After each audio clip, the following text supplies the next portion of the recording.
আসসালামু আলাইকুম রাহমাতুল্লাহি ওয়া বারাকাতুহু।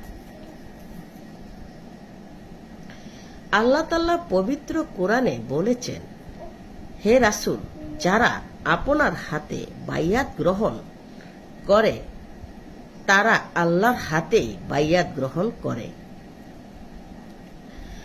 আল্লাহর হাত তাদের হাতের উপরে।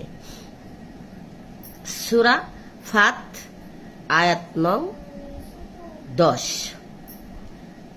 আল্লাহ আরো বলেছেন, মুমিনদের প্রতি সন্তুষ্ট হলেন যখন তারা বৃক্ষের নিচে আপনার কাছে শপথ গ্রহণ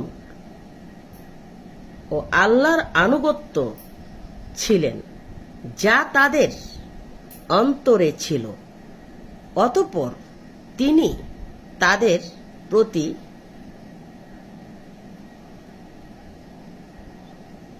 প্রশান্তি নাজিল করলেন এবং তাদেরকে আসন্ন বিজয় পুরস্কার দিলেন।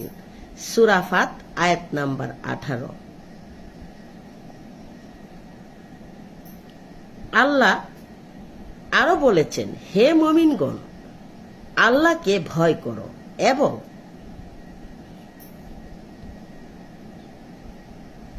সাক্ষীদানে অটল থাকো, আল্লাহর সঙ্গে লাভ করে। সূরা তবা সূরা ফাত 119 নং আয়াত।